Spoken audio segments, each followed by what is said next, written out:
This is the Authentic Dating series brought to you by Ahmad and David, where we explore what it takes to have a dating life you're excited about. Hey guys, I'm David. I am Ahmad. And this is the Authentic Dating series. So today's episode, we thought we'd go back to what I see as kind of basics, but actually advanced basics to, being a charismatic, interesting, funny, vibrant man. It's all the things that you often think you want to be as a man. It's like, I want to be charismatic. I want to be funny. I want to be able to move through the world with ease. I want to be able to go into any place and feel comfortable and happy and for people to accept me. And the truth is all those different things sound like you need to do these complex strategies and systems. But in fact, there's one simple thing that would have you be a master of all of those things. And that thing is presence. And that's what today's episode is going to be. But before that, we have a wonderful announcement. How wonderful. A wonderful announcement. Yeah, well, we have one space open for our coaching program, which is a 3-month-long coaching program where, I was going to say different to other coaching programs, but maybe there are other 3-month programs out there. But in our coaching program, we take, a good amount of time to really tackle your dating problems head on and take you through what it takes to be a man who's in the world expressing himself authentically and attracting a woman in his woman or women into his life that really align with who he is and what he's about. Because so often people are reading about dating tips online, and we even had this on a podcast we were appearing on yesterday, where the girl was sharing with us how she finds a lot of men speak into what they think they need to say in order to get past the first date, in order to get through the gate, to get past the gatekeeper, like it's a sales thing. So, they think they need to talk about their job or their academia or their social responsibility. And, that doesn't make a relationship. What makes a relationship or relationships is people get connected on a human level with who you are. So if you're not sharing that, if you're not able to express, or if you don't even accept who you are or even have perhaps take another step back, you haven't even realized or explored who you really are, then this is really the thing that's getting in the way of you connecting with people and having a great relationship. It's easy to say the right thing, to do like an interview-based dating game. The top things that women find most attractive, tell them that you're assertive, tell them that you make good decisions in your life, that you're a man of ambition, you want to be a spaceman, but that's not going to create longevity, and it's definitely not going to create closeness and intimacy in your relationship and honesty and an ability where you just generally feel free. So, if you really want to have wholesome and fulfilled relationships, then, come talk to us and we'll explain to you, how our coaching works and how it's really designed around you and who you are and what you're about, and really getting you to understand that you are awesome and that you can express that in the world and how to do that. And we'll also take you through the logistical side of things. And in the first call you have with us, because we offer a free first call to get understanding. And just to give you a snippet, like we did one of these calls recently with someone, and I just quote what he said. He's like, I learned more about myself in those 90 minutes with you guys than I possibly have in the past 10 years of my life. Mm-hmm. And that was 90 minutes of what we can do. And on the coaching program, you're spending a good, probably like 10 hours a month speaking to us. And it really does, it really does have you hone into who you are. I think the something we keep seeing with men is like, they're not sure what they want. And, if you're listening to this as a guy, you'd probably resonate with that. Like, oh, what sort of relationship do you want? What sort of woman do you want to meet? And actually what we do is a lot of the work is around getting you clear on what that is and those things that you want, and helping you with some of the more tactical based things, which are maybe you're having issues sexually connecting, maybe you're having issues, really connecting with women online, with your bio, your photos, your dress sense, which is something that we really hammer home actually, because how you dress really is how the world reacts to you, and we cover all these things. You know, we're a master of many different areas, and yeah, our coaching can encompass all of it. And as Ahmad said, it's very much tailored to you and what you need. It's not just we pull off this kind of cookie cutter thing and teach you all the stuff that we teach everybody. It's no, we listen to you, listen to what you're about, what you're looking for, what your needs are, and then we deliver a program that basically gets you towards your goals and gets you hitting those goals. Mm, mm. Yeah, and like I guess a word that I like to use is it really helps you to find your edge, who you are Mm, as a person, bring that character that how did you say it? You were saying, David, you were saying about like having that, you're looking at yourself and you're looking at me and you're thinking, yeah, like having that vibe, having that character, mm, yeah, yeah, really the being go on. the charisma.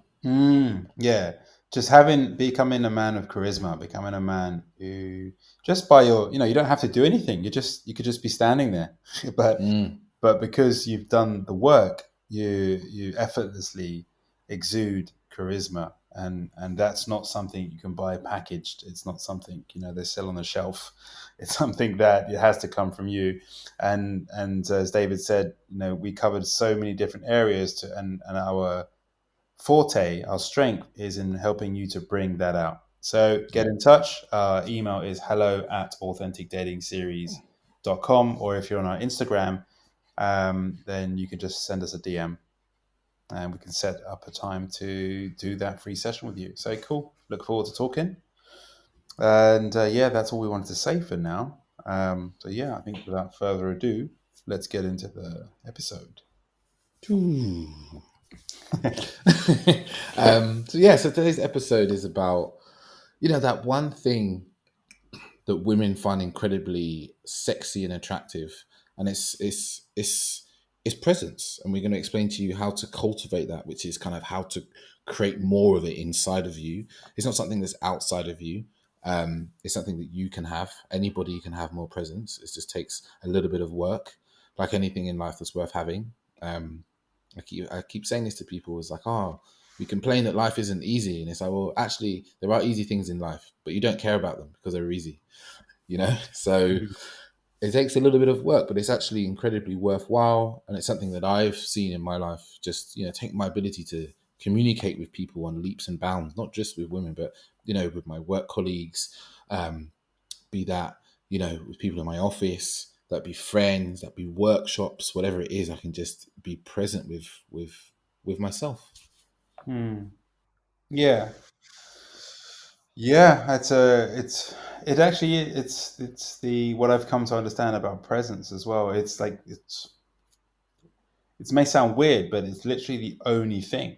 It's like the only way to live is to live in presence, and yet we're a very disconnected world. We're very distracted world, Mm, and we're always trying to seek something outside of us, or we're looking on social media for something, or we're concerning ourselves with like goals that we're trying to hit.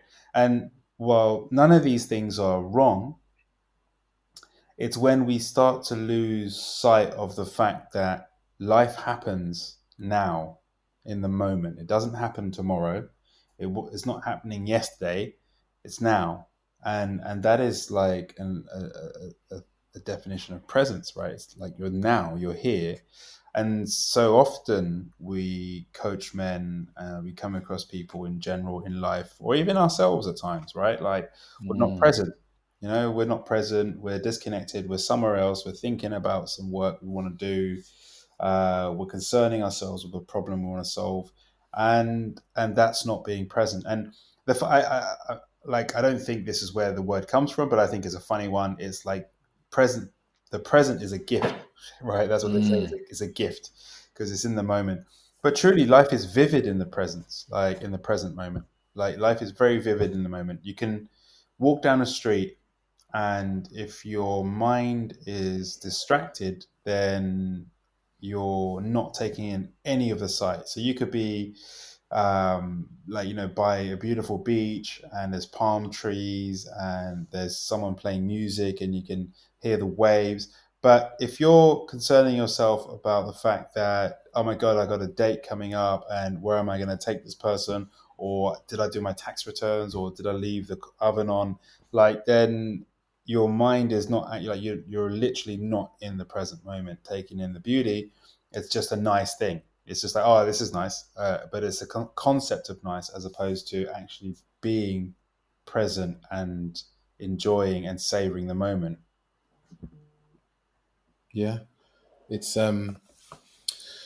it's just like being there, being in the place you're actually in, not in your head, ruminating about the place that you're in. I think is also like a real bit, little distinction there. It's like a lot of the time you go, "Oh, I am present," and actually you're sitting and you are in a conversation with someone, for instance, and you're not really listening to them. What you're doing is you're listening and then you're judging everything they say, or Mm. you're listening to reply.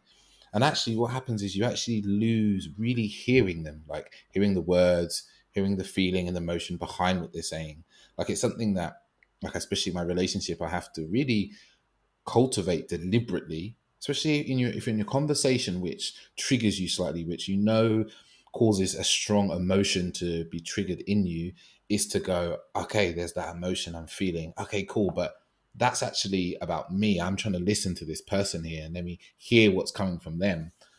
Because often what happens is we just get caught up in that emotion of what's happening and we actually don't really listen to that person and it colors the whole conversation and we perceive that something different happened. So this can happen to you on your date, but actually, is this like listening to someone without judgment for what you're hearing? Is just like listening to them and purely listening to them. Mm.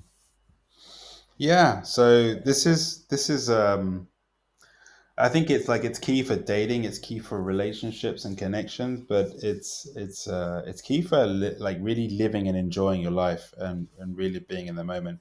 There's so many things, in judgment. I think judgment is probably one of the most prolific ways in which we take ourselves away from the present moment, because we're constantly like either judging what they're saying, or we're judging ourselves in comparison. I think that's another one. I know your favorite saying of yours, David, is comparison is a thief of joy. Uh, Mm, and that's another one, right? We're just in our heads constantly, like surveying the surroundings and going, oh, how do I show up, or how do I compare in when I'm compared to this person or this thing or that thing, and then yeah, you lose the actual moment, all right, and mm, then it's gone. Um, so this is so key, and especially, I mean, it's always important, but like especially with everything that's happening right now in the world, right? Like, and this is 2020. There's a whole heap of stuff. There's a whole heap of stuff going on in the world. I mean, there always has been too. To be fair, there's always been stuff going on in the world.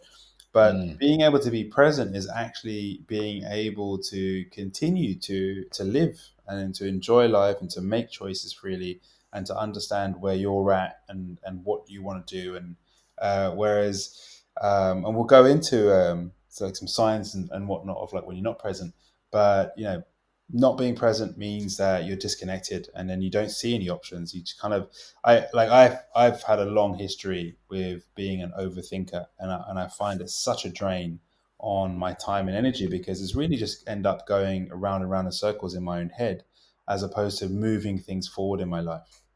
So yeah, being present is so key.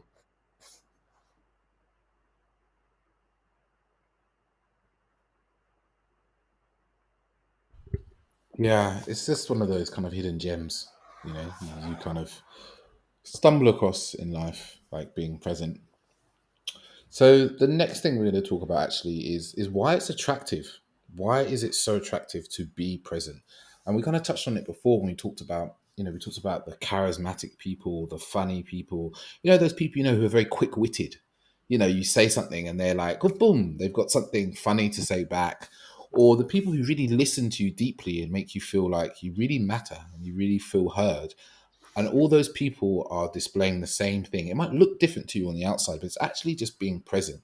It's like, and the reason why women love when you are just present with them because they feel cared for, they feel important, and it also builds the connection because you're staying with someone. Your eyes are on them, your attention is upon them, and also upon the being the two of you being there. And it just has this way of like, I almost feel like, the words that come into me now, it's almost like you're with someone and you feel like you're in a hug with them and you're just in a conversation because you feel Mm. so like held in this. It's almost like it creates quite a little bubble between you. Like, Yeah. I know it's something you've talked about before, is like, you especially when you're in clubs, and I know this is a distant memory for many of us being in a club or whatnot. Mm. I used to see guys, whispering into a woman's ear, Mm. and he is able to create this feeling. It's just the two of them there, just the two of them having a good time.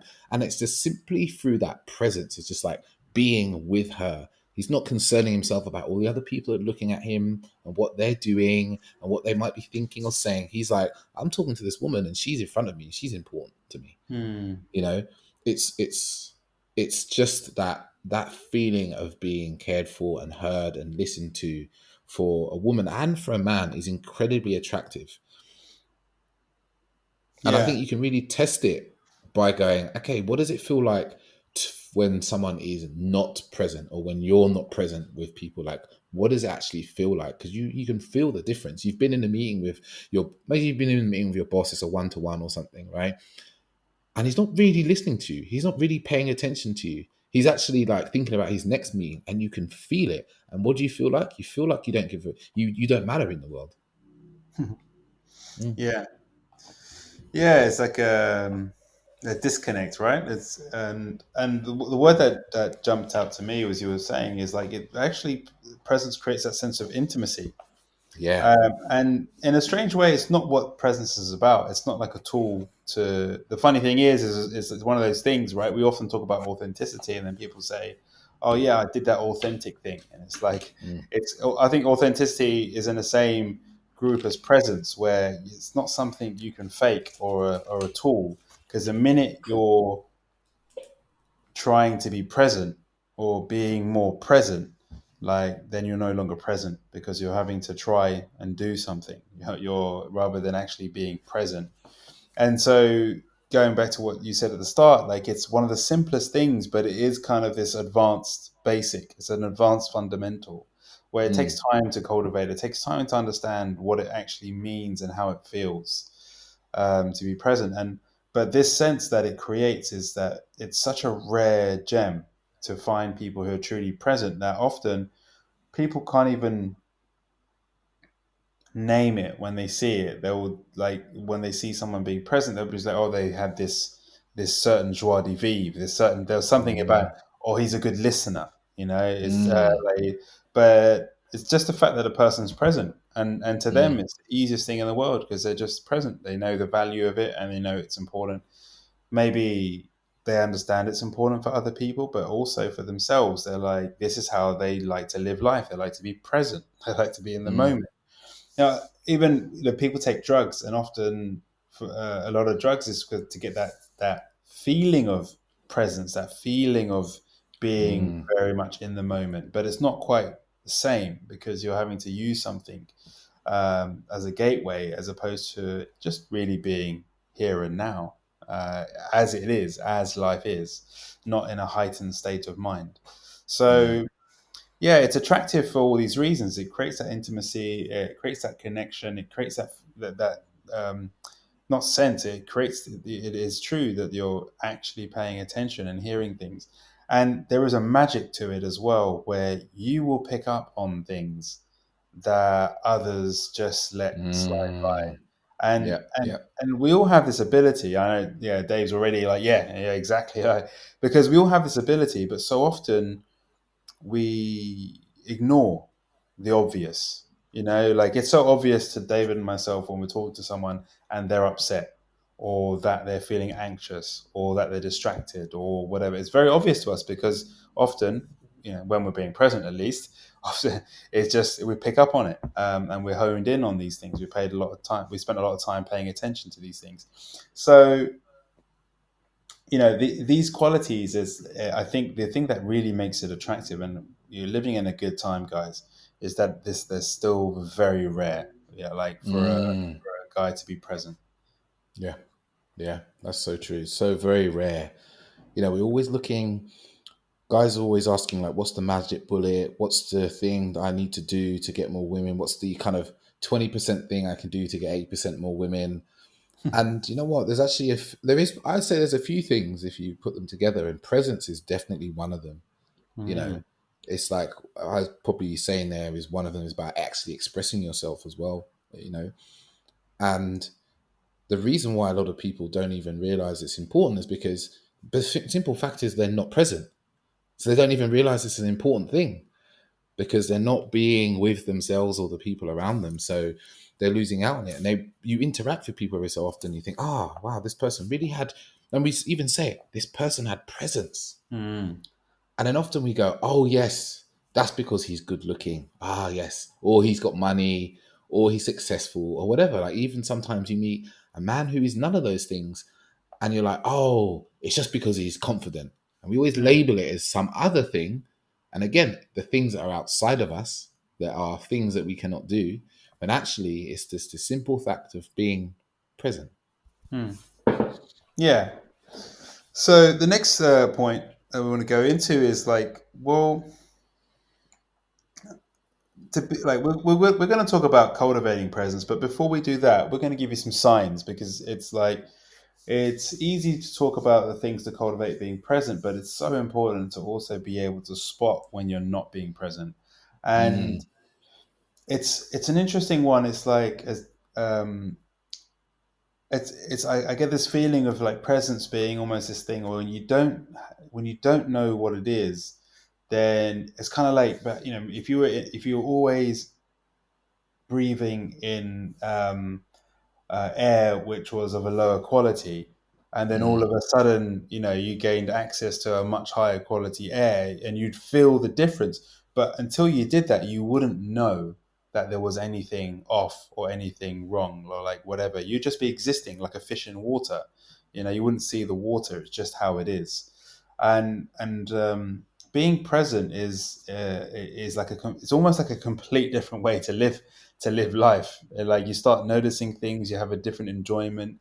You're grateful for life in certain ways. So the thing to notice is that, okay, when you're not being present, well, the number one thing that stops us from being present is being in our heads. And so there's our mind, and some of us, I understand not all of us, but a lot of us have a little voice in our mind that's constantly talking and narrating our day and telling us how we're doing or what's wrong. Mostly what's wrong, and how so and so's doing better, and fuck them anyway because mm. it's not fair, and it's just it's like a continuous narration of life. It's almost like having Morgan Freeman in your head or something, like David Attenborough talking, narrating the story as you're walking down the street. And look, we're laughing and whatnot, but I know for myself, I was going to say more than anyone, but I can't say that. But I know for myself, like the detrimental impact of as being an overthinker and very self-critical. Like it's like I've lived this way for so long that I didn't realize that there was another way to exist Yeah. until someone pointed out that it must be very tiring to to, Mm, to always be thinking about stuff. And I was like, huh, never considered that, right? And this is the thing, like, so being in your head is not being present. So if you're with someone, I think the classical example, you're on a date and someone's talking and you're thinking, oh gosh, like what's going to happen later? Is this date going to work out? Oh, I hope she likes me. I hope she likes what I'm talking about. What did she think about when I said this? Oh, I told her about my time mm, in Australia. Did you think that was weird or like, whatever? Like it's just like just in your head, mm. as opposed to actually being present. And equally, so is like having a conversation and saying, okay, I must be present. Am I listening? Have I been present now? Was I listening? Am I listening to them?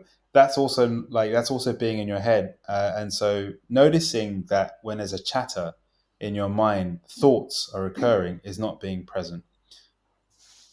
Yeah, I like the example there being on a date, because I know for a lot of guys, you're on dates and you're actually ruminating about everything. You know, whether it's the location, the drinks, the seats you've got, what other people are thinking, what other people might be saying about you, how's the waiter acting. You know, all these things are filling up your mind. And I don't know if I said this before, but I see it as almost like a fog that, Mm, imagine you're out in the street and you're on one side of the street is you and the other side of the street is the woman you're dating, right? You're on a date with. And all this thinking and this chatter and this kind of conversation and stuff is the fog that stands between you, actually. So if you're able to clear your mind and just be with them, you can see them clearly. You can see the person across the road clearly. You can hear them speak to you. But when you have this mental chatter, mental rumination about tiny and ridiculous things, like even it could be like, oh, what are you gonna do tomorrow? Oh, does she like me? Oh, I better tell her this thing because she'll like me if I say that thing. And like, what's the bartender doing? Is he going to make our drinks correctly? You know, all this. What that does is just thicken the fog between the two of you, mm, and it means that you don't actually receive who she is. You don't receive who she really is. You don't really hear what she's really saying. mm. Yeah, yeah, and the fog's an interesting one as well. I like that because it's also for the next point. It's this idea of when you have a strong emotional charge, like maybe something's happened. It could be something so subtle. Someone says something, and you feel that. Well, in most cases, you don't even know what you feel. You just all of a sudden, you just like there's a kind of fog that overtakes your feeling, and then you're in your head. You're back in your head. You're not really out there, and there's just this sense of like something's off. And you might know. You might go, okay. Someone at work said something to you and you felt like, oh, that was out of place, and now you're pissed off at them because they overstepped their bound, and so you feel triggered for that reason. But in most cases, it could just be something so subtle, like a passing comment. And I Mm, think this happens definitely a lot on dates. Like the girl might say something, maybe it's a joke, and the guy takes it personally, and it's like, oh my god, like she's basically saying she doesn't want to see me again. She's basically mm, saying like this is a shit date.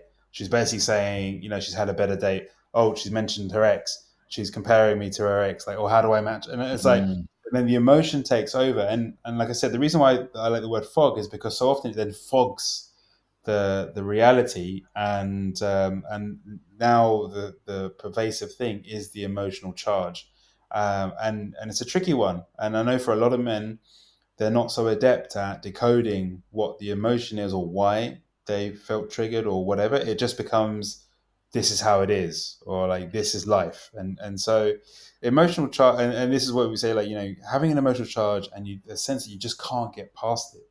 Now you're frustrated, now you're angry, now most cases you're upset, so now you're upset. And now you're like, I can't get past this is annoying. Yeah, yeah, exactly that. It's like the the emotion comes up and just kind of gets in the way. And it's interesting because we have a process that we run through with our coaching clients, actually, to literally teach them how to spot what's happening, see what's going on in their mind, see what's going on for them emotionally, look at it for what it is, and then let go of it and move forward. And this is something you can learn to do. It takes, 20, 30 seconds, even faster once you've become quite adept at doing it. But it allows you just to, in the moment, just see what's there, really see it. Ah, cool, that's what it is. Let go of it and move on. And that is being able to go from like being out of presence and into presence again, you know? Mm, mm, mm. Yeah, that's so key. Yeah, yeah, because emotions. I mean, we're always feeling something, and left unchecked, they will just take over. And again, yeah, it just takes you out of the present moment, right? That's what we're saying here. Is that Yeah. emotional charge something? And so often, someone says something, bang, you're in, and you're no longer present. Mm, mm.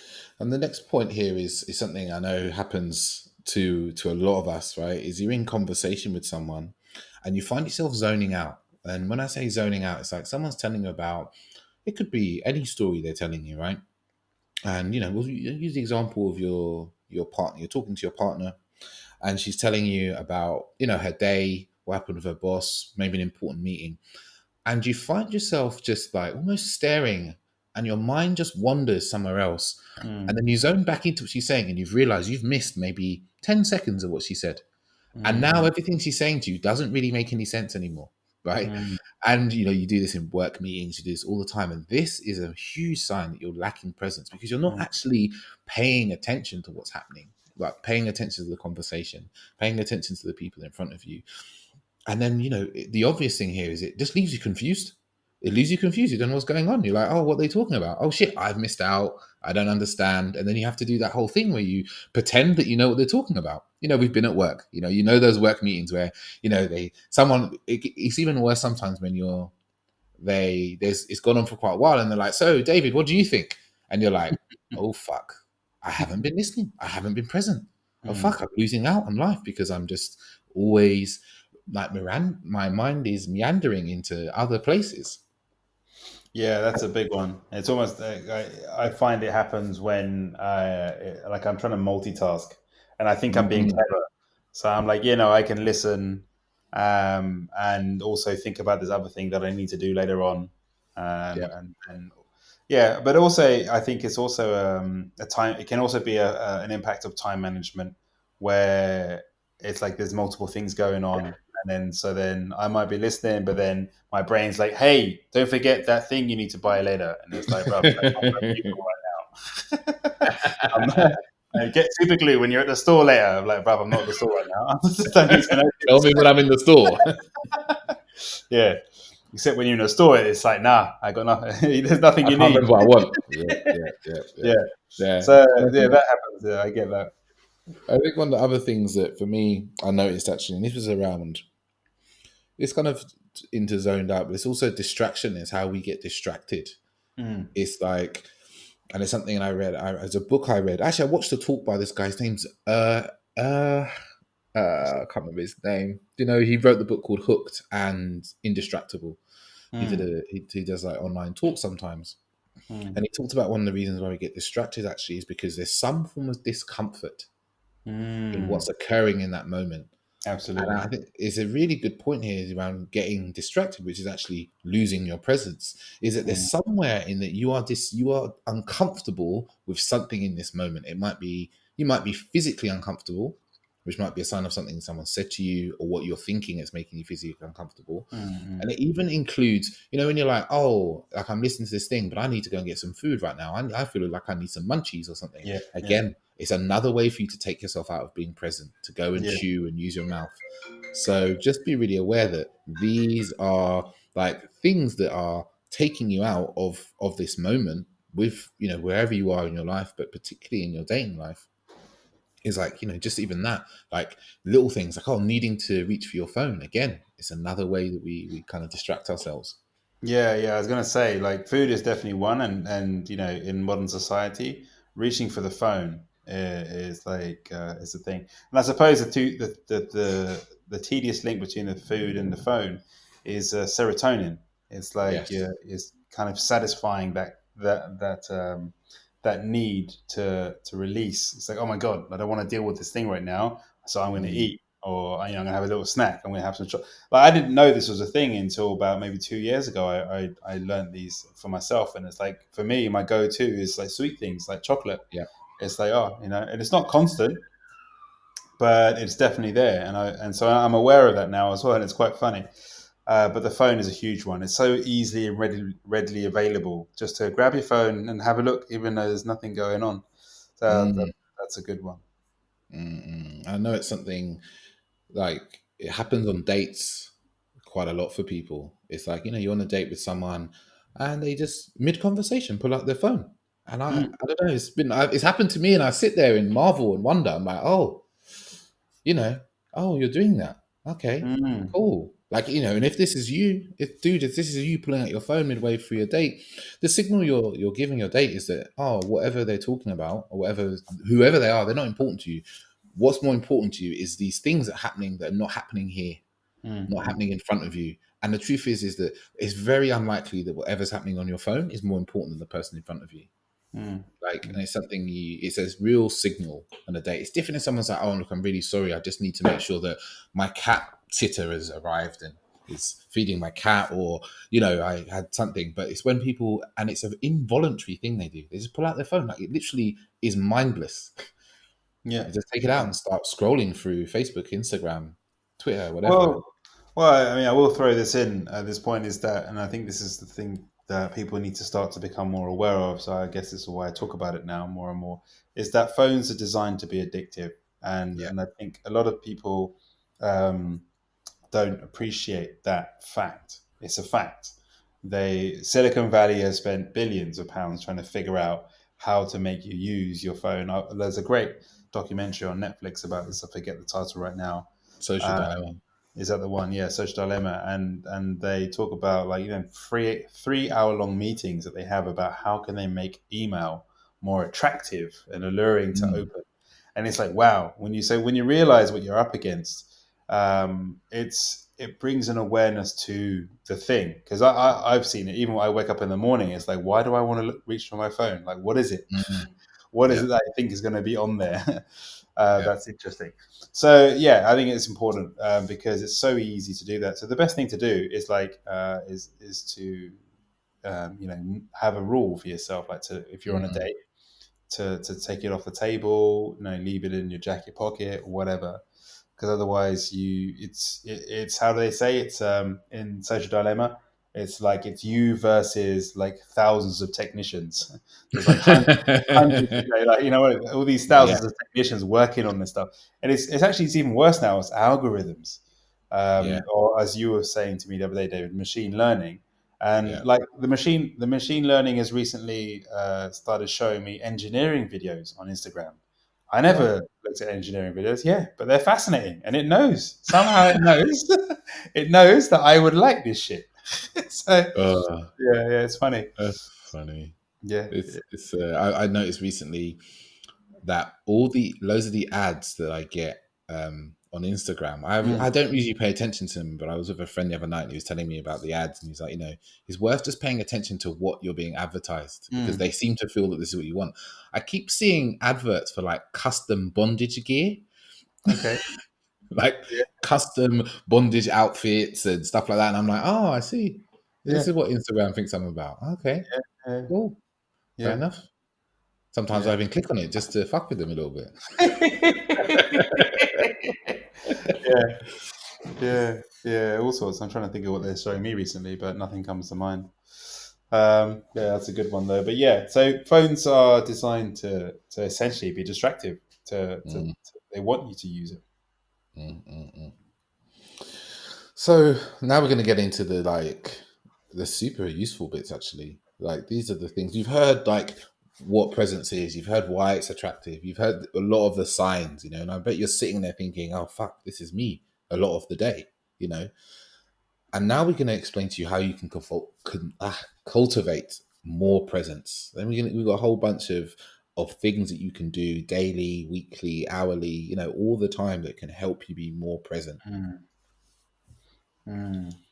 Yeah, because I know this is something that in our own lives we've cultivated for ourselves, and so we've come up with a whole range of things. Some that are more habitual and Mm, routine, and other things that you can do in the moment.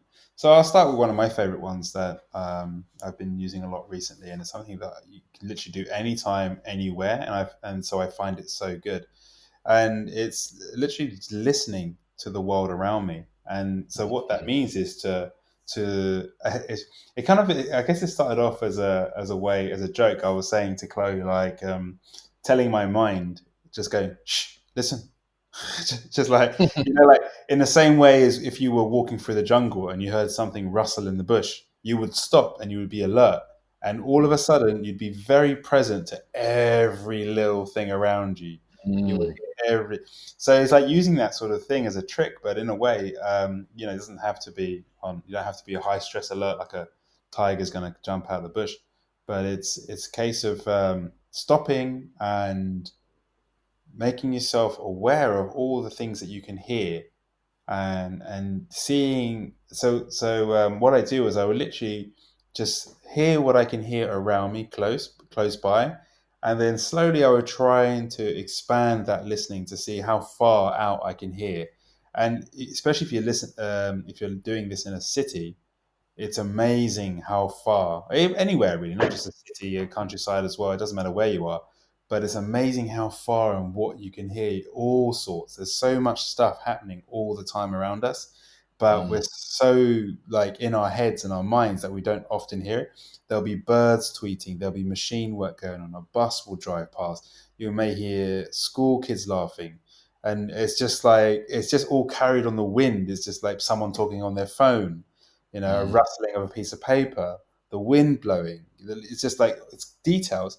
And what's beautiful is, like I said, this can be done anywhere. You could be sat at your desk in an office, on a plane, like I said, in the countryside, wherever. It's a very powerful technique because it really does put you in the moment and makes you very mm, present to the world around you. And as a bonus, what I also do is then reflect on my place in the middle of all of that. Like if mm, I'm listening to all these things around me, like really getting a sense of like, here I am stood in the middle of all of that, like in the grand world. And, just getting a sense of my place in all of this, in the big system of the universe. Yeah. mm, mm. Yeah, that's really beautiful, actually. Mm. I, I've I used to do it on the tube sometimes when I was going to and from work, especially on the way home from work. It's just like, oh, I'm just gonna sit here and I'm just gonna listen to the train clickety Mm. clack, clickety clack, and all the people. Sometimes Yeah. people yabbering and the people moving, and then the sound of other people's headphones. Just Mm. sit there and be like, ah, these are the sounds around me. This is Mm. what's happening right now around me now. Um, it's a lost. I think it's a real lost art. Mm. Yeah. Yeah, yeah, yeah. Another good one actually that I do, which I think I find the older I get, the more crucial, and this one's a bit more of a pattern, is taking the time to really focus at the start of my day, and so I might do that with meditation, where I just take the moment very early in the day to meditate. I might do visualization, where I visualize on things that I want to create or goals that I'm working on. And I'll take, a good 10, 15 minutes to sit and visualize what I'm focused on for the day. Or just quite simply, just taking a moment at the start of the day just to see where I'm at, and to look at my day and see what's happening. What have I got? What have I got ahead of me? And the reason why this is so important is I find if I don't do that, like the days can just kind of start off on its own tangent, and it just goes Mm, off in its own crazy way. Whereas when I've taken the time to focus my mind and where I'm at or what I'm doing, then I have a sense of what it is that I'm doing and where I'm going. Um, and and yeah, like it's basically it's presence, right? It's just being present, just starting the day off as I mean to go on. yeah. No, I really love that. Like, I think the way you start your day is really important. I've come these days now. I set my phone at a certain point. I think it's like 10:30 at night that I can't open a whole load of apps, Mm, and I might not be as strict as I should be in the evening, but in the mornings I very much am. I wake up and I think pretty much all I can see is my calendar, the weather, my notes, and my any of my meditation apps. So like WhatsApp, Instagram, social media stuff. I can't open. mm, So in the mornings, I try not to go for my phone straight away because I don't have it in my bedroom anymore. But I make some tea, and it's only when I'm like, oh, I'm going to meditate now, and I need my phone to for the timer or so forth that I actually do that. Oh, Corona. Um, Sorry. Other diseases are available. um, but I try and just start my day well. I had this idea at the moment. I'm like, oh, I really want to find uh, something I can that would give you. There must be some app out there. If anyone listens to this and this app exists, please send us a message and let me know where you can wake up and then you can just play whatever it is like the morning discourse. Mm, Like a short, anything from 2 minutes to 5 minutes on some sort of discourse that's nice to listen to in the morning to bring you into a good place in the morning. And then I mm, go about my day. but after that I meditate and so forth. But it'd be really nice to be like the first thing you hear in the morning is something wise and sensible and intelligent and I interesting. think And I think Spotify, I think it has something like that, and they mix in, they blend like a daily mix, and they blend. mm, I think it's on the premium account. We're not sponsored, by the mm, way, mm. yet. So but on the premium account, like it will blend in, and it will give you some like affirmations or some wise, No, and that's then nice. some music that you like, and then some other Mm, stuff. It kind of makes your own radio show, but like yeah, nice. it's That based would on be that. nice. Yeah. Yeah, yeah, just to have that in the morning because it sets you up in a good way. And I have a diary that I use, and it has like things that you're grateful for and things like that. It's like setting your day up in a Mm, way that is intentional. Actually, mm, it's an yeah. intentional way. I really think it's a really great way to start one's day. I think a lot of us, a part of this distraction we experience is because we are living reactively all the Yeah. time. Yeah. So we feel we actually have to react to everything that happens. And what you'll find is as you cultivate more presence, you realize these things are happening and you don't necessarily need to do anything in the moment that they happen. You can just be like, okay, that just happened. Like, you know, if your partner, I know that this maybe not a great example, but if she kind of stubs her toe, you don't necessarily have to run over instantly and do loads of different things. Sometimes you can be like, oh, she stubbed her toe. Okay, it's fine now. You okay? Yeah, cool. Okay, cool.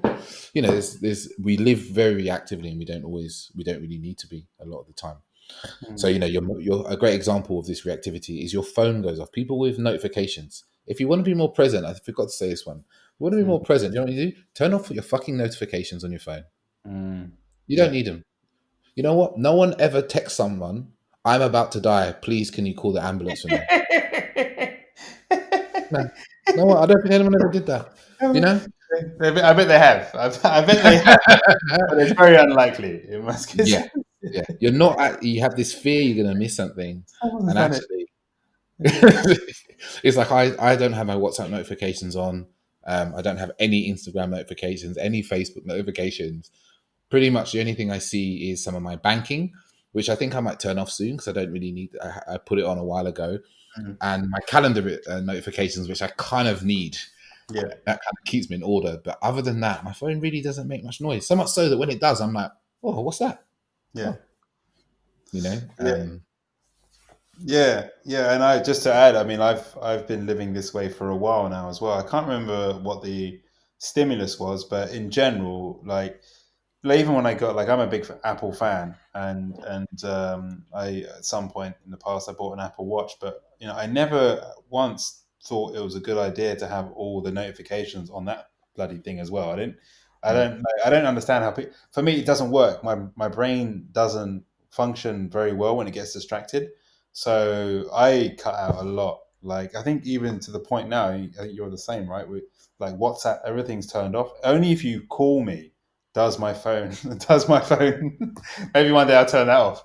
It's yeah. just, and there's an interesting thing is that again I can't remember where this was I got this from. If anyone remembers, let us know about the quote, but it's basically this idea of like I don't need my phone to notify me. I will check when on my time, when I want to check. I don't need you jumping into my life telling me where, like every moment. I will check Yeah. it when it's my, Yeah. Yeah. and Yeah. and it's huge because like we were saying earlier, phones technicians behind it, they design it to be used, and they want it's essentially it's an attention sucking device. Yeah. Um, and we're living in a distracted world, so it's really important that whatever measures you can take to live in the now and like David just already advised is to turn off a whole bunch of your notifications. It's going to make a massive difference to your life. Mm, I think I got the idea. There's what's it called? Mark Manson. He's got Mm. a blog post called Digital Detox. I remember you talking about it. Yeah, And yeah, and it's a half an hour read. And I tell you, it's a great half an hour read. I haven't followed everything he said because he's a bit more extreme because he's a writer and he needs to really manage his time. He mm. has blocks where he only checks his email. I think in the morning once for half an hour and in the afternoon once for half an hour, and he'll just reply then. And he doesn't have any. He doesn't even have calling. If someone calls him, it doesn't ring on his phone because the way Mm. he sees it is like if I don't know you're calling me, then the chances that it's important are very slim. You Mm. know, I know he's living quite a successful life, I imagine, through this because Yeah. he has his time.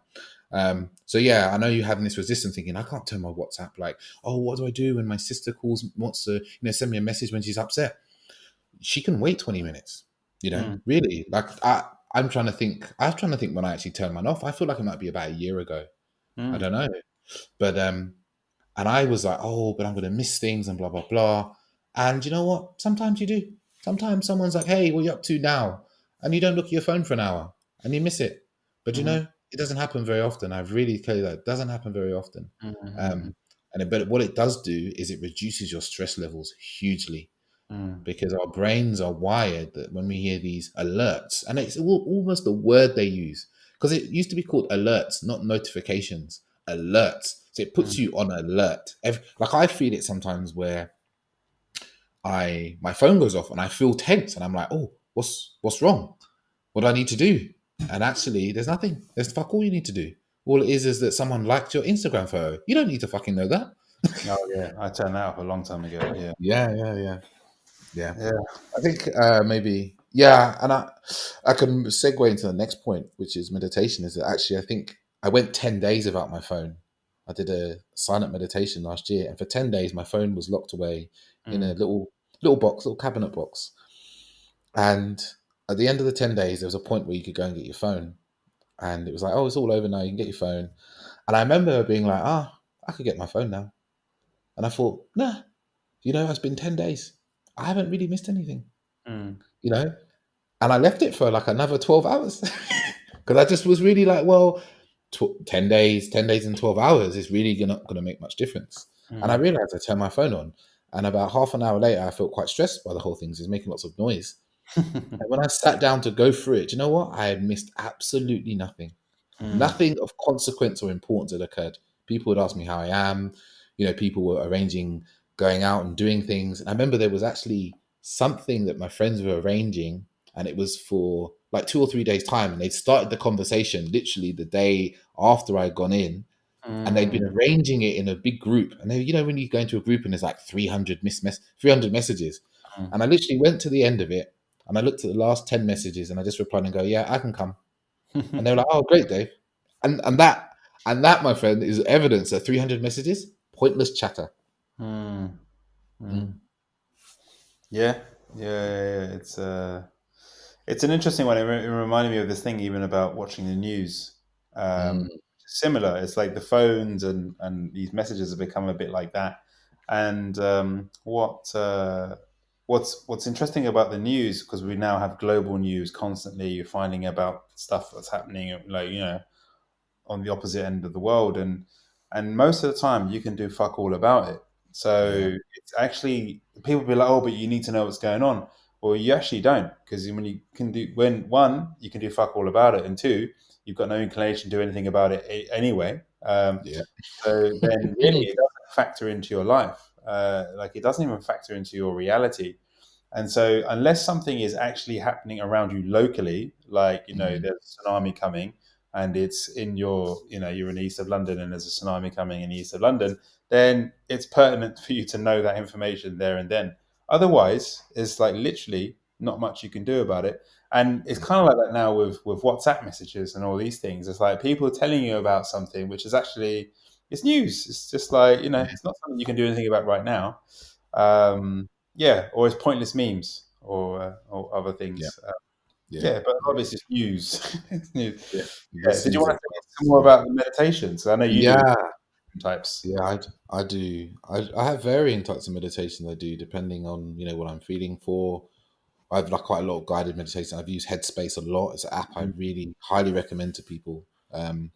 What's the guy Andy? What Andy's done with Headspace is amazing. I've really seen it grow as well over the last kind of 3.5 years. When I first picked it up, I remember like the back end of my travels picking it up, and it was very basic. It didn't have that many meditations you could do. Now there's so many for all different things, like adding self-awareness, emotional intelligence. There's got ones in there for self-esteem and confidence and high performance and all sorts. And I think even um, a guy I met on a ayahuasca retreat, I think it was. He's even got some stuff in there around like movement and flow, and Mm. it's it's really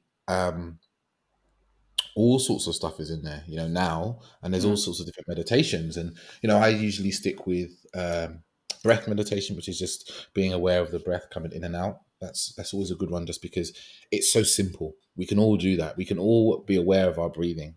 Um, and it teaches us this presence, this kind of non-judgmental presence. And it's like, what would I say, kind of being able to just sit with what's happening. So you're mm, breathing and you're just being with the breathing. You don't need to change it, you don't need to do anything or anything like that. And one of my other ones I like to go to is the Vipassana meditation, which is about feeling different sensations in different parts of your body, and you mm, move, and that has lots of benefits. Like, one of them is just kind of awareness and presence, but it's also fine tuning yourself to the sensations in your body. A lot of us are quite disconnected from our bodies. And one of the ways is we don't actually even feel things anymore, because we're so in our heads all the time that we forget that we have this whole body that's full of wisdom and information that is giving us constantly, that we don't even attend to it. And a little fact, actually, I saw this recently, is that there's more pathways for the body to tell the mind things than for the mind to tell the body.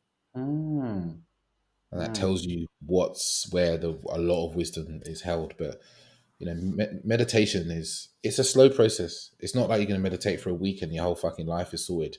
I've been meditating for regularly, very regularly, for 3 years, and I'd say like irregularly for maybe 5 to 10 years. mm. um, and it just kind of slowly creeps up on you. It's a bit like gym. You kind of do it all the time, and you're like, oh, where's the results, and then suddenly you think, oh, wait a minute, I'm getting these results right now. And I kind of, it's kind of crept up on me. Yeah, I know once you, it's quite a while ago now, but it was so effective that, I still remember it to this day. You were saying how you were meditating for like 10 minutes in the morning and then 10 minutes in the evening before going to bed. And I tried it for like a week or so. And yeah, for sure, like in the days, I would just notice how where normally I would react to something someone said, there would always be like almost like a pause between the Yeah. reaction, between the stimulus and the reaction, and I'd be like, "Huh, that was different." In my experience of life, so yeah, meditation is powerful, and I think Headspace is probably one of the best places if you're new to meditation and getting started, because it's easy to get lost with all these other things. I've used Mm, Headspace a little bit, I think quite a while ago as well in the early days, and they have a really nice. It's free as well. I think they have a free intro thing. You can do yeah. 3 or 4 of the meditations for free, but it really explains it to you, and there's a lot of wisdom in there, so it's really cool. So the next one is about exercise, and I know like there's a million different ways to exercise, but for me, like I think what's important is that you find what suits you and something that you enjoy. We actually have a really cool podcast about this, and but exercise in general, like like for me, I have a sport that I really love and I train and I practice. It's called parkour, and it's all about body movement, and it naturally calls into necessity the being present and being in the moment. But I think it's true of any sport, like any sport that I've ever done, whether it's been going to the gym or rock climbing, another sport that I'm quite fond of, um, and even running. Running's another one I love doing, and it's just like brings this. There's a couple of things that exercise do, and one of them is breathing. Obviously, you tend to breathe more during exercise, and that tends to bring you into the now. But then also, I think one of the most beneficial things is the release of serotonin, and that causes you to actually feel happier. And I Mm, find whenever I'm consistently training, my confidence level goes up, my awareness and my presence. I'm just mm, more present in my body. I'm more present in the world and just out there. I'm like engaged in life. Um, and actually, yeah, so it's that thing of really being present, not just, like we've been talking a lot about how we're in our heads, but a lot of people just think about life. Really being present in your body. and feeling life and how you feel in your body and how you move through the world. And I think fitness and exercise really brings that awareness of how we actually feel and move through the world. Yeah, I couldn't agree more. I think it's incredibly important. I think I always think back to my younger years when I used to play a lot of football, and there's nothing like playing a sport like that to keep you present. There's no time in your, we always talk about, especially in we look at the Premier League, we think of those players who they have lapses in concentration, and you know what they're doing? They're not present. They Mm, have literally slipped out of the present moment, because if they stay present to what's happening around them, to where the ball is, where the people are running, they will have their concentration will be switched on. And when you play football, five side or whatever you play, it's like you're present. There's people there, there's running, there's you. You're really present to what's happening, and I think this is a great way sport wise. Like I do yoga and I run as well, and I find that yoga's a good one because it's kind of a moving meditation. Really, it's a lot about the breath and being in sync with the breath and the movement of the body.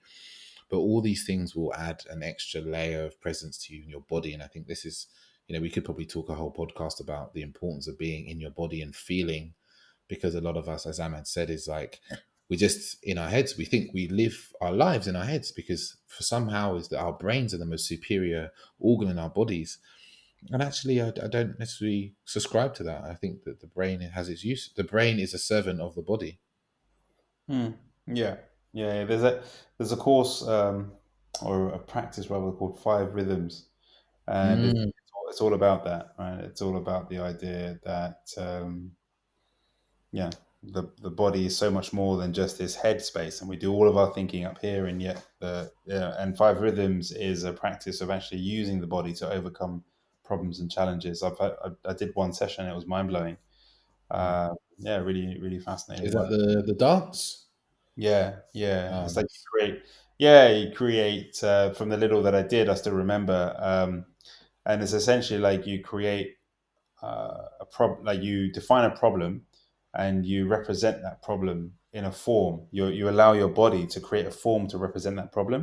And then you take a Mm, step back before the problem, and your body creates a movement to represent where you were before the problem, mm, and then you create a form to the side of the problem as you step round the problem, and then the mm, future.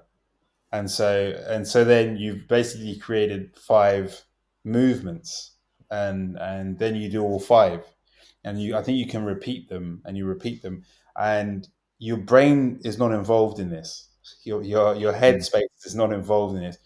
And in that session alone that I did experience, like there were people that broke down in tears as they Yeah, traversed that. It was like they were releasing something and traversing something, and very powerful stuff, fascinating. And it brings into mind the body intelligence, right? And yeah. this is all linked up. Nowadays, exercise tends to just look at fitness side of things, but it's always there. It's always present. Is this Mm, body intelligence? yeah, yeah. Definitely feel that. Yeah, just a couple more tips, and one that something that I definitely enjoy a lot more nowadays is actually relaxing, right? And I've put down here taking a bath, but any form of relaxation and making the time to let go. When I notice, we mentioned earlier about like being in your head and emotionally charged as being one of those ways where you're not being present and noticing that. Well, whenever you notice that, like actually taking the time to chill and I thought I put it in here, like going for a walk, right, is another one. It's just taking some time out, like literally, and people often think, especially like with busy people, like oh, we're working. There's no, I don't have time for that. I don't have time to Mm, relax. I don't have time for time out. Well, there's a great like Nike. I used to use the Nike running app a lot, and I did like I think it was a 10K run on the Nike running app, and so they had this coach that was talking you through the run. And what was mm, interesting is like at some point in the run, the coach says, "Slow down, like slow down your pace now, like and he's like, he's like, I know, they're talking you through it. Like, he's like, I know this feels weird, and like you're losing time, and like you surely if you're running 10K or half marathon or a marathon that you should run as fast as you can. But he's like, no, that's actually wrong. Like Because if you slow down and take a break, like just slow down, keep the pace, keep moving, but allow Mm. yourself to recover a bit, you might actually recoup some energy and then Yeah. be able to finish the race with a faster time.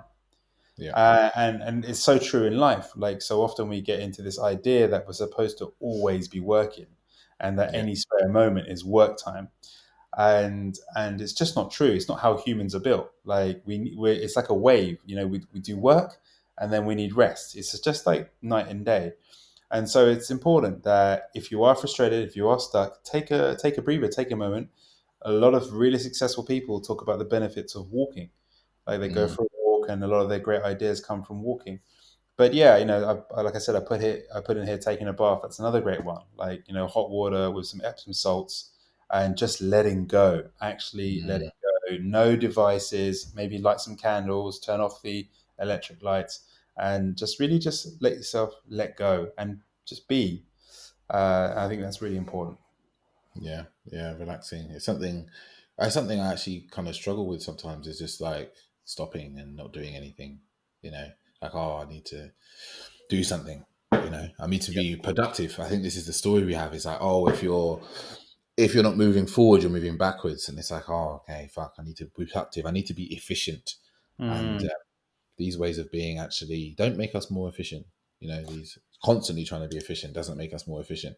And it actually also, I would say that sometimes this pursuit of efficiency or productivity also then creates a lack of presence, Yeah, because then we're not present. We're like, what's that next thing?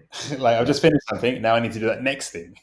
yeah, yeah, Yeah, exactly. It's like yeah, just having that time to just relax and chill, or whatever it be. I really love the mornings, like a weekend morning. I love to just take my morning slowly, and I say morning, and it turns into morning, early afternoon. But that's just my way of relaxing, for yeah. me.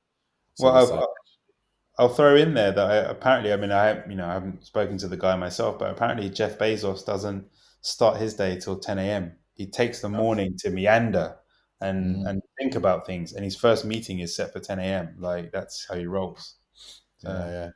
There's an interesting one as well, as I know that from boredom is one of the most creative things that you can have. Like, we actually become very creative when our bored. Your mind's allowed to be bored.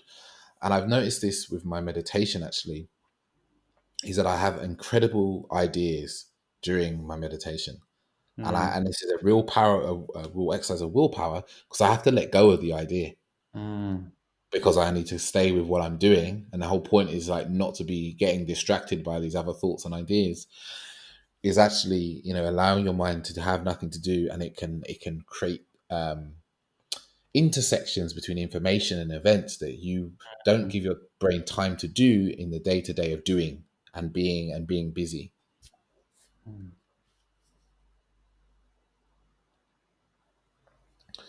So the next point here is something that it's kind of like meditation, but it's something you can do very consciously in your day, whether that be when you're speaking to people or you're being with people. Is kind of standing back from your thoughts and just observing. Like, it sounds really simple. It's a very simple sentence. You mhm, stand back from your thoughts and you just observe them. You observe your thoughts and your feelings as they're happening. You know, a great way actually to do it is when you're listening to a podcast like ours, you're listening to us talk, and just have an awareness of listening to us, but have an awareness of the thoughts you're having about what we're saying, and just let them go back. Let them drift. Don't think that you have to like be like, oh, that thought, oh yeah, where can I take that? What does that mean about me? What does it mean I can do next? Actually, just let the thought come and let it go. And this is a great way to cultivate presence, because when you can do that in those easier times, you cultivate being able to just let the thoughts come and go. When you're in more charged moments of high emotion, high stress, high anger, anxiety, worry, you'll just have that little bit more time between the event happening, your thoughts and your reaction. mm. Yeah. I don't think there's anything else to say on that. Yeah, I mean, it's definitely something that. Well, I say there's nothing to say, and I'll just throw this in is that it's another one of those that you can do anytime, any place, anywhere. Mm, You can just really observe them, and it's something that then becomes it's a foundation for being present, because you then become aware of your thoughts. As if your thoughts overtake, or your emotional charge or whatever kicks in, then you can just kick back and observe and have this non-judgmental observation of what's going on, as opposed to being in the thoughts and being stuck with it. And you were saying, David, about your ideas coming to you when you meditate. Like I had a good one come to me the other day when I was meditating that I just remembered now. And my meditation gave me this, and it was that the sea is the emotions, but you are the captain of the ship. And I was Mm, like, yeah. So mm, the image it gave me was this idea that, the sea can be calm or it could be crazy and stormy, but I'm the one I'm the captain of the boat.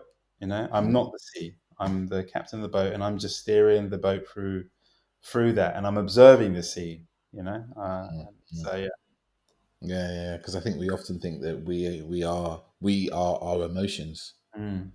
They are who we are, and actually we are that kind of silent witness, as they say, that's observing them, and maybe Yeah, you could say experiencing them, yeah, but we yeah. are not them themselves. That's definitely something we talk a lot about, especially in our coaching. Is we draw a distinction between I am feeling an Mm, emotion and I am an emotion, because we're not yeah, emotions, we feel them. So mm, yeah. yeah, yeah. And the last point is actually around listening to, and this is where you're listening to other people, and I think a lot of us get lost in getting out of being present when we're listening to anybody. It could be our parents, our like I always like to say, our boss at work, because it's very easy to be triggered by those in authority, or especially a partner, a woman you're dating. Is that is listening without attaching meaning or judgment to what you're hearing from someone else. Mm, And I think I remember in a past podcast I kind of said this quote is like, if I was speaking to a woman and she says to me, I asked her what she did on the weekend, and she said, she was in an orgy, I'd be like, oh, how was that for you? Because I'm not, what I would hear what she said, I would not then hear what she says, pass my judgment on what that means about her, and then react from that. I would just simply be like, you're telling me something, I'm asking you how that is, mm, because I'm interested. I don't mm, have to make meaning out of everything that people say to me about, especially about who I am or necessarily who they are, because I can accept that they are a person that did some things. mm, It's like this non-judgmentalness will stand you in good stead, because I still believe the big part of judgmentalness that we hold personally, and when we're judging other people, it's really a judgment that we're passing on ourselves. It's how we mm, treat ourselves as well. If you are very afraid of being judged by people, that's because you judge yourself mm. a lot, probably. And you're afraid that people are doing what you're doing. Yeah, yeah, and I'd add to that, like, as you're listening, and yeah, like, in terms of not judging, it's also not to judge yourself in comparison to Mm, that person, and I think it falls into the same topic, and it's the same, and for the same result, because then um, you're no longer listening to that person and their experience, and now you're now in your own head about your own experience, and you're not listening anymore. And the beauty here is being able to really listen to someone else. This is like I guess it's an advanced listening concept, but it's this ability to just listen to what is being said, and really gaining a perception of that person's experience, as opposed to your colored view of that. mm, Like, oh, I think it's bad, or I think it's good, or oh, I don't match up in comparison to that, or I should do more of that, or this. It's not. It's when you get to a certain point of presence, you no longer mind anything. You're just like, oh, okay, that's very interesting to hear how you're experiencing life. Oh, okay, this is your experience of life. It may be mm, different to me, but it is your experience nonetheless. I mm, may disagree, but it is your experience nonetheless. And it's actually a way more joyful way to live life. And as we said earlier, it builds intimacy and connection, because you're actually listening, and you're not creating separation between you and other people, and now just appreciating that everyone has different experiences, and mm. theirs is equally as valid as yours. No, I love that. I love that. Everyone's experiences is as valid as yours. And you'll find that when you do place less judgment on people, you will actually just get along with people a lot more, a lot better, because you're just letting them be themselves, and they'll open up to you a lot more. When we feel judged, we shut down, we close up. You've experienced it if you've been in an argument with a partner where you tell them something, you think they judge you, you want to shut up, you want to stop talking, or you Mm-hmm. want to defend yourself. Whereas you've met people who you speak to, and they just seem like they're just so okay with whatever you say, and you feel like you can open up more and more, you can talk to them more and more, you want to tell them things, you want to, and that's because they are present with you. They are just present Mm-hmm. with you, not with their own judgments of who you are and what you've been doing and whether that's right or wrong. And if you want to experience that for yourself, do book a session with us. This is definitely something we experience in our coaching sessions. Is people feel very free in sharing with us whatever's troubling them, whatever's on their mind, Mm, or even things that they're embarrassed to tell other people. And this is not a trick. It's not a mind trick that we do or anything, or we're somehow sneakily hypnotizing you and getting information out of you. I'll tell you what it is and why it works so well. David, in fact, just alluded to it just there, is that we're present to what you're saying and we're not judging what you're saying. But we're also, David and I have experienced a whole range of stuff in our lives and we, embarrassments and shames and whatnot, and that we've come to understand, and to appreciate, and accept for ourselves, such that now when people tell us things, we're just like, yeah, I can really understand how you got into that situation, or mm, you did that decision, or that you're feeling guilty, or that you're embarrassed, or that you feel wrong, or that you don't feel wrong, or whatever. It's just that, or that you're judging or you're not judging, because I think more than anything at this point in our lives, we appreciate that humans are humans, right? And it's like yeah, we're all doing stuff. We're all out there doing stuff. No yeah, one is. I love the phrase: every saint had a past, every sinner has a future. yeah, It brings that into light, right? Like everyone's done something, and yeah, everyone's got opportunities to better themselves. So yeah. So to summarize, just the core bits that we discussed in this podcast, we went into and we discussed like what is presence. We discussed why it's attractive, and we gave you some of the key signs that you're not present. And then finally we gave you things like seven seven top ways, in fact, seven top ways that you can cultivate presence. And these are all things that David and myself use in our own lives, and we're not just telling you some stuff that we read on Google, before before doing this podcast. No, these are actually things that we've experienced and have really benefited our lives, and we continue to use. So if you have yeah. any questions at all about anything that we said, do get in touch. Like our email is always open 24/7. It receives messages into its inbox. We don't necessarily be there 24/7, but we'll pick it up when we are awake. And that's hello@authenticdatingseries.com. And as I mentioned at the start, you can always reach out to us on our Instagram and send us a direct message, which is at Authentic Dating Series. Yeah, yeah. This is what we do. This is what we help people with. I think a large part of the coaching is presence. Is like like you said, all those things are things we've done. Plus, I could probably think of another 20 things that we do. We don't even remember that we're doing. And they're things we actually coach people in, and we check in with you. We find out how you're getting on with the exercise, like what's coming up for you, what are you feeling, what thoughts are you having, and this is all around cultivating more presence and awareness of what's going on for you in the moments of your life, because we live in a fast world that doesn't necessarily prize presence, and in fact it's the probably the one thing you're missing. Yeah, and it's key to enjoyment. Mm. Really, really key to enjoyment of life. So get in touch. Let's have a chat. Cool. Yeah, so that's it for today's podcast. Yeah, we'd love to hear what you think about it. Send us a message. You got our email, we're on Instagram. Yeah, we're always happy to hear from people, answer any questions, dating and non-dating relating as well. And until next week, we'll say ciao ciao. Ciao, ciao.